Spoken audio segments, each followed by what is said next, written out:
إن الحمد لله نحمده ونستعينه ونستغفره ونعوذ بالله من شرور أنفسنا وسيئات أعمالنا من يهده الله فلا مضل له ومن يضلل فلا هادي له أشهد أن لا إله إلا الله وحده لا شريك له وأشهد أن محمدا عبده ورسوله أما بعد Абу Хурайра радиаллаху анху Бухари Муслимде келген адамға өте пайдалуу, ықыластуулукту билдирген бир хадисти риваят кылат. Ал хадистин мааниси мындай: 7 түрлүү адамды Аллах субхана таала өзүнүн көлөкөсүнөн башка эч бир көлөкө жок болгон күндү ошол 7 адамды көлөкөсүнө алат дейт. Бул жерде кайсы көлөкө жөнүндө деп сурай турган болсок, бул ушу Аллах субхана тааланын аршынын көлөкөсү. Алла тааланын өзүнүн тактысы бар. Араб тилинде арш деп коет.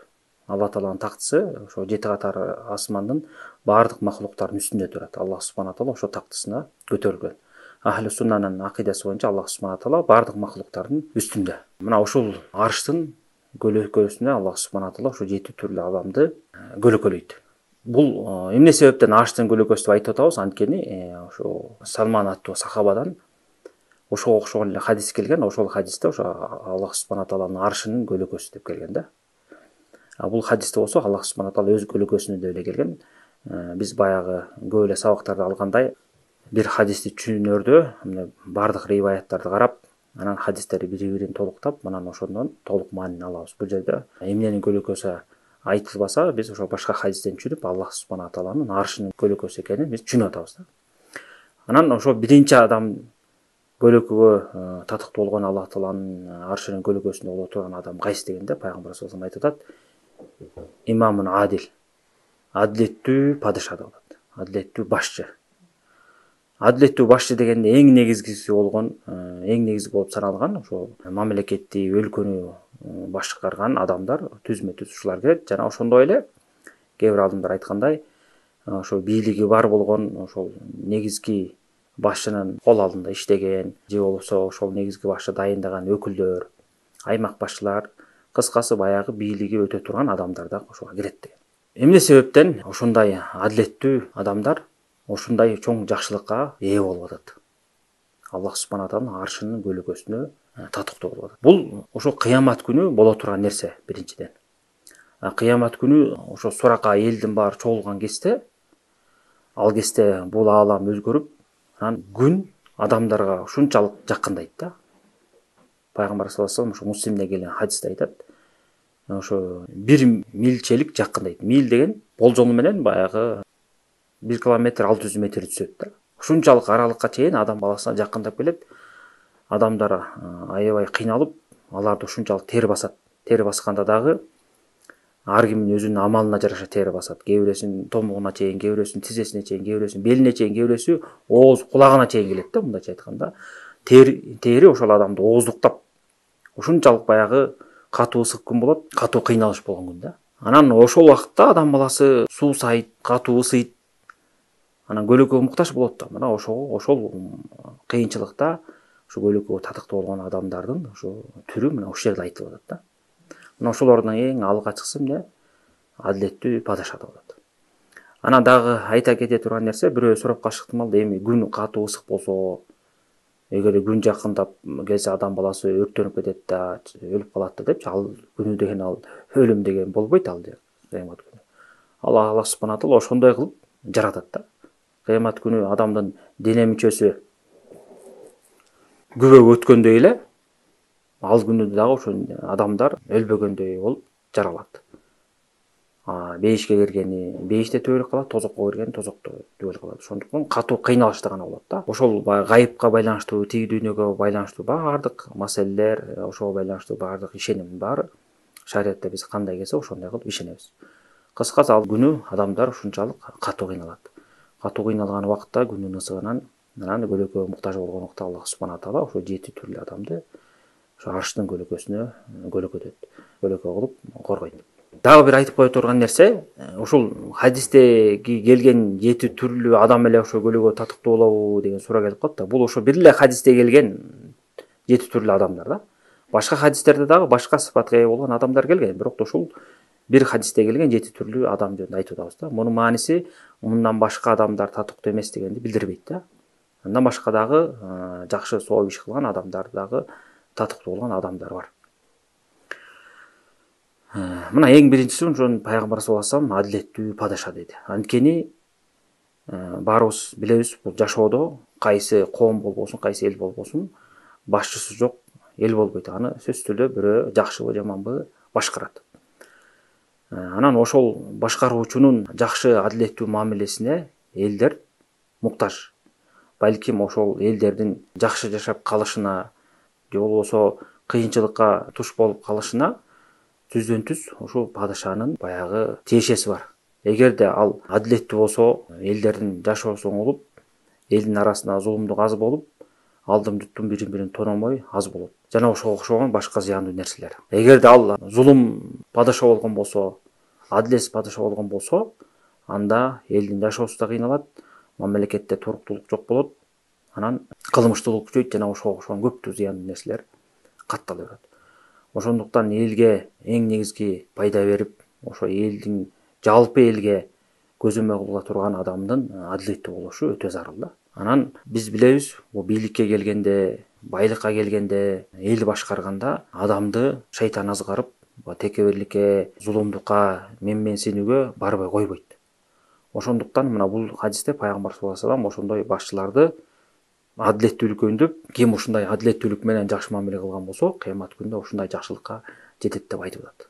Ошондой болгон башчылар, элди башкарган адамдар мына эгерде такыба болуп, адилеттүү болуп жакшы башкарышкан болсо, көрүңүздөрбү, кандай жакшылыкка жетет. Эгерде зулум кылып, ошо бийликти туура эмес пайдаланып, элдерди кыйнаган болсо, ал өзүнүн да азабын тартат. Ошондуктан ким ушундай артыкчылыкка жетем деген болсо, албетте бийликке келгенге чейин даяр болуш керек. Анан бийликтин үстүнө келгенде ошону иш жүзүнө ашырып, адилеттүүлүктү орнотуш керек. Адам баласы мындай хадистерди укканда мен көп карапайым адам эми бул мага тиешеси жокко деп ойлоп калыштым. Бирок ошонун арасынан эл башчысына келе турган же болбосо кандайдыр бир элди башкара турган адам чыгып калышы ыктымал. Бирок ошондой адамдарга мына ушул нерсе тиешелүү. Ошо дайыма ошо адилеттүүлүктү таштабастан амалганга аракет кылыш керек. Анткени мына хадисте келгенде бул жакшылыкка алып бара турган эң жакшы амалдардан эл башкарып, жана адилеттүүлүк менен башкаруу. Андан кийинки ошо экинчи ушул жакшылыкка татыктуу болгон адам кайсы десек, бул жаштайынан, жаш кезинен ибадатта чоңойгон бала дейт да. Бала дегенде бул кызга дагы, эркекке да тиешелүү да. Ким ошо жаштайынан Аллах субхана таалага ибадат кылып, ошо ибадаттын үстүндө чоңойсо, мына ошол адам да ушул нерсеге татыктуу болот. Баарыбызга маалым болгондой, жаш кезекте адамдын каны кайнап, кызуугандуу болуп, шахваты күчөп, каалоосу күчөп, дүйнөгө, байлыкка жакындап, ошолор менен таанышып, мындайча айтканда, баягы эмне кылаарын билбей турган убакыт да. Анан ошолдой азгырыктар көп болгон убакытта, ошол азгырыкка дагы, ошол баланын ою пикири дагы, жаштын денеси дагы, мүмкүнчүлүгү дагы ошого жол берет да. Кааласа ошол жаштыгын, күчүн, энергиясын ошо жаман жакка колдонуп деле коюш ыктымал. Мына Алла Таала хидаят берсин. Көптөгөн жаштар азыр хидаятка келбей жүргөн жаштар аябай көп. Бирок ошондой жаштыгына карабастан өзүн кармап, өзүн сактап, ибадаттын үстүндө чоңоюу бул өтө чоң жакшылык да. Эсет көрүңүздөр, шахват нерсеге бурулбай, жаман нерсеге бурулбай, күнөөлөрдөн алыс болуп, көзүн сактап, денесин сактап, Аллах субхана таала буйруган парыздарды аткарып, жаштык убактысын бекер кетирбестен ибадатка жумшаган адам деген бул аябай Аллах субхана таала ийгилик берген, чоң жакшылыкка жеткен адам да. Мындай нерсени Аллах субхана таала баардык адамга насип кыла бербейт.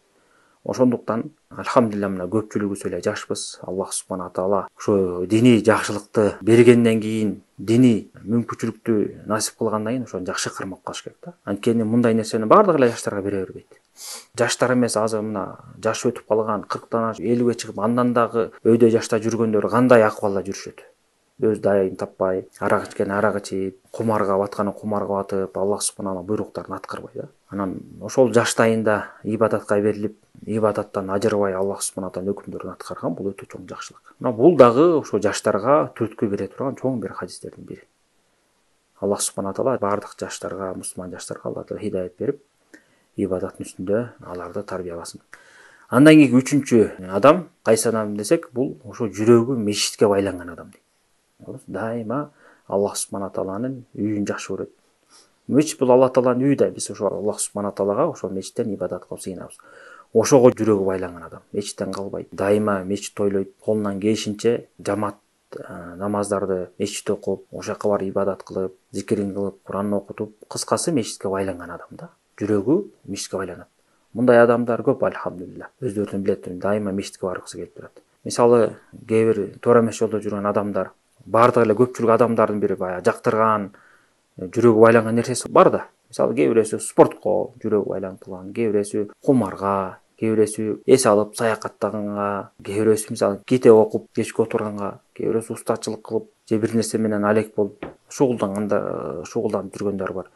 Мындай карасаңыздар, бул адамдардын көпчүлүгү бир нерсени жактырат да. Ошону көп кылып жүрөт.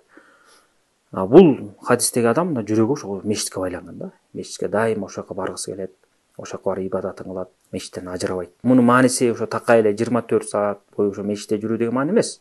Ошо колунан келишинче дүйнөлүк иштерин кылса дагы жүрөгү ошо мешитте байланып турган адам да, ойлоп турат дайыма. Мүмкүнчүлүгү болор менен ошол жака барат, ибадатын кылат. Анан Аллах субхана таала ошол адамга сый урмат катары мына ушундай жакшылыкты берип койгон. Кыямат күнүндө Аллах субхана тааланын аршынын көлөкөсүндө көлөкөлөйт да мындай адам. Төртүнчү түрлүү адам ушул көлөкөгө татыктуу болгон адам. Бул эки адам дейт да, эки адам бар дейт.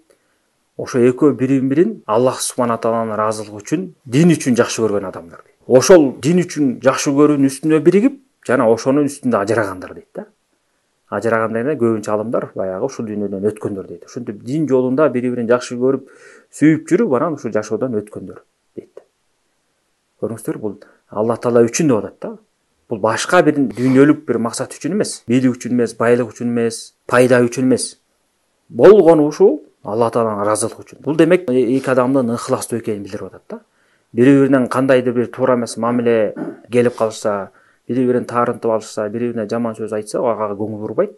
Алардын мамилелери ошо Аллах субхана тааланын ыраазылыгы үчүн байланган да. Ошо Аллах таала үчүн байланган. Мына ошонун үстүнө бириккен адамдар жана ошонун үстүндө ажырагандар дейт. Же өлүм менен көпчүлүк алым айткандай, же болбосо баягы эки жака балким бир жерге көчүп кетишиппи, же ажырап жолукпай калыппы, же отурган жерлеринде иши ажырашабы. Кыскасы баягы мамилелери Аллах таала үчүн болуп, ошонун үстүнө биригип, ошонун үстүндө эки жака кеткендер дейт. Бул дагы чоң жакшылык да. Аллах субхана таала ушуну баарыбызга насип кылсын.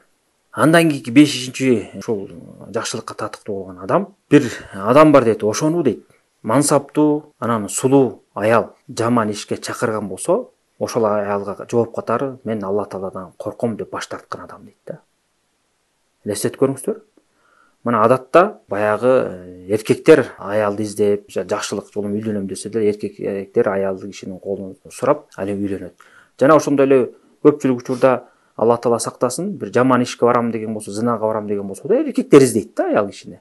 Көбүнчө ушундай. Анткени аял кишини Аллах субхана таала назик кылып, сулуу кылып жаратып койгон, эркектин баягы табиятын тартып турат. Анан ошондой бир адамга элестетип көрүңүз, аял киши өзү келип атат. Ал жөнөкөй аял эмес. Сулуу аял, кадыр барктуу, тектүү аял да. Көрүңүздөрбү? Бул да оңой менен келе турган нерсе эмес да. Ошого карабастан ошол аял кишиге мен Аллах тааладан корком деп жооп берген адам да. Ошондон баш тартып атат да жаман иштен. Койма өзү мына келип атат, ушундай мүмкүнчүлүк пайда болду. Мына байлыгы да бар экен, кадыр баркы да бар экен, теги да бар экен, мансаптуу аял экен деп ошол колдона калып, жаман ишти кылбастан Аллах субхана тааладан корком деп жооп берип, өзүн да сактап атат.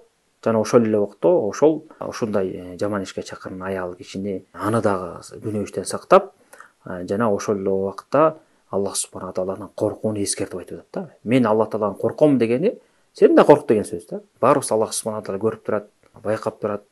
Аллах тааладан корколу, азабы катуу деген мааниде. Бул мындай нерсени оңой киши айта албайт. Аллах субхана таала күч кубат берсин. Буга бекем, ыхластуу, иманы күчтүү адамдар гана ушундай чоң фитнага, чоң ушундай балеге, жаман күнөөгө туруштук гана бере алат. Аллах субхана таала ийгилик берген адамдар. Аллах таала ушундай таза жүрүүнү, жаман бузук иштерден алыс болууну баардыгыбызга Аллах субхана таала насип кылсын. 6-чы адам, ошо көлөкөгө татыктуу болгон адамдардын 6-чы түрү, бул кандай киши дегенде, садака кылып, садакасын жашырган адам дейт. Садака кылып, садакасын жашырган адам дейт. Керек болсо дейт да, оң колу берген садаканы сол колу билбей калган адам дейт. Ушунчалык деңгээлде жашат, элестетип көрүңүздөр. Жанында жүргөн адам эмес, өзүнүн оң колу берген садакасын сол колу билбеген. Мынча айтканда ушунчалык садакасын жашырып, милдет кылбаган адам дейт. Албетте бул кайсы садака жөнүндө айтылып атат? Бул жанагы нафил садакалар жөнүндө айтылып атат да. Парыз болгон, милдет болгон зекетти Навави рахимахулла айткандай, аны ачыкка чыгарып берүү мустахаб болот да. Парыз нерсе да бул. Мындай парыз нерседе баягы кандай рия кылуу же болбосо милдет кылуу деген нерсе көп катталбайт да. Ошондуктан ачыкка чыгарып башкаларды үндөп, жана ошондой эле баягы кедейлер жаман ойлоп калбаш үчүн, жаман ой болбош үчүн мына зекетимди чыгарып атам деп ачыкка чыгарып койгон мустахаб да. Анткени мойнунда милдет да, ал каалабайбыз, ал нерсени биз беришибиз керек да. Андан тышкары нафил болгон татавву деп коет, соопчулук үчүн берген садаканын жашыруун болгону гана жакшы да. Негизги эреже ошондо. Кээде гана ачык болуп калат, кээде мисалы кандай учурда ачык болуп калат. Мисалы мусулман башчысы же болбосо бир аттуу баштуу киши, бир баланча адам муктаж болуп калып келип ошого чогулта коелу, жардам бере коелу, муктаж болгондор көп болуп тур, баланча жерде кырсык болуп тур, ушундай көмөк көрсөтүш керек экен десе, ошондо анда ачык эле чогулуп чыгара берсе болот. Бирок андан тышкары убакыттарда колунан келсе адам баласы садакасын жашырып бергени жакшы да. Мына көрүңүздөрбү? Анткени бул нерсени адам баласын ыхластуулукка түртөт, риядан алыс кылат да. Мындайча айтканда, ошол чыккан мамилеси таза бойдон чыгат. Мындай нерсени эмнеден түшүрүп атабыз? Демек адам баласы садакам, жакшы иштерим кабыл болот деп ниеттенген болсо, анда сөзсүз түрдө ошол садакасына ыхластуу болуш керек да. Бергениңди эртеси милдет кылып, кошконуңду эртеси күнү айтып жыгып, аны менен мактанып, ошо алган адамды кайра уяткырып, аны ыңгайсызга салуу, бул демек адам баласы өзүнүн садакасын жууп кетирүү болуп саналат да. Көрдүңүздөр?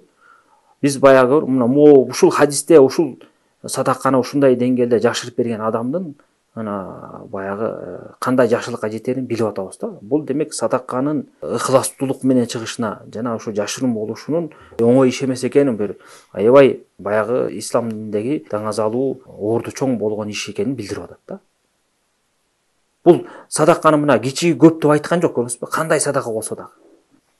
Бирөөгө 5 сом берсең, 10 сом берсең дагы, бир нан берсең дагы, же бир байлык менен садака бере албаса дагы, жардам менен садака берсе, жакшы сөзү менен садака берсе дагы, мына ошону ыхластуулук менен милдет кылбастан жашырып аткарып койгон бул аябай чоң сооптордун бири. Аллах субхана тағала ушундай жакшылыкты баарыбызга насип кылсын. Акыркы 7-чи түрлүү адам, ошо көлөкөгө татыктуу болгон адам кайсы дегенде, Пайгамбар саллаллаху алейхи айтат, бир адам дейт, жалгыз калган убакытта, эч ким жок убакытта Аллах субхана тағаланы эстеп, жана көзүнө жаш алган адам дейт да.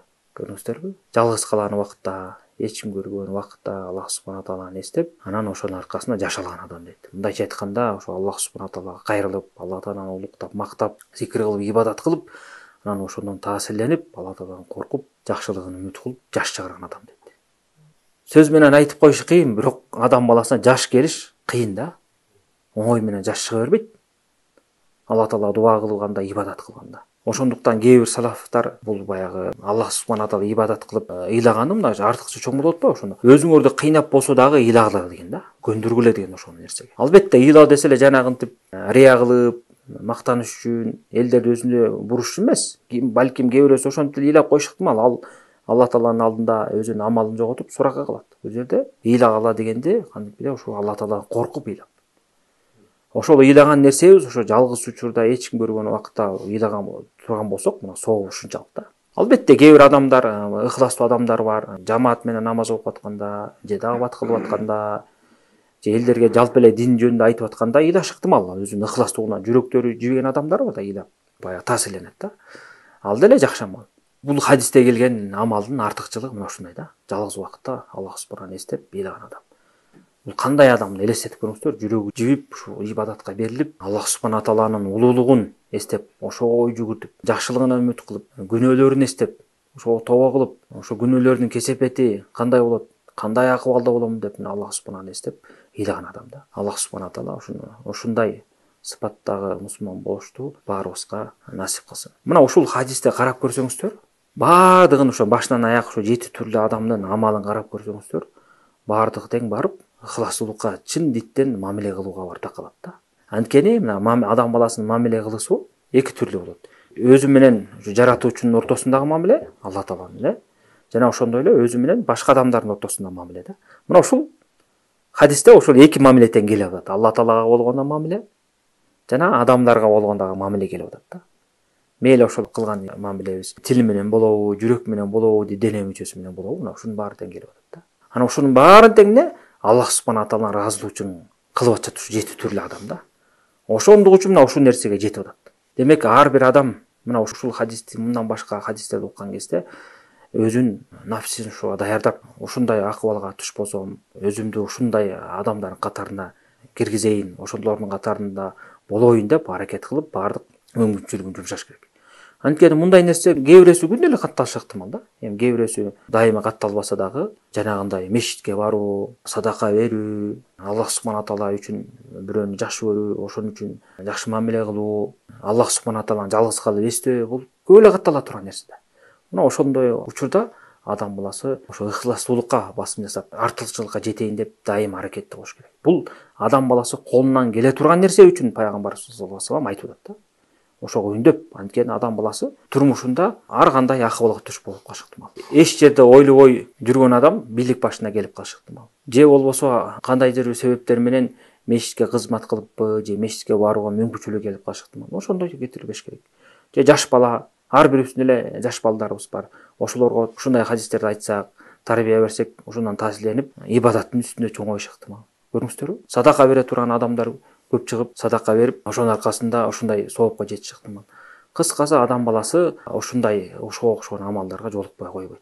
Ана ошо жолуккан учурда дайыма ошо ыхластуулукту эске алып, пайгамбар саллаллаху алейхи вассалам убада кылган ушундай артыкчылыктарды эске алып ошого жетейин деп үмүт кылып амал кылыш керек. Аллах субхана таала баарыбызды ушул хадисте келген адамдардын катарына киргизсин. Аллахумма салли ва саллим ала набийина Мухаммад ва аля алихи ва сахби ажмаин.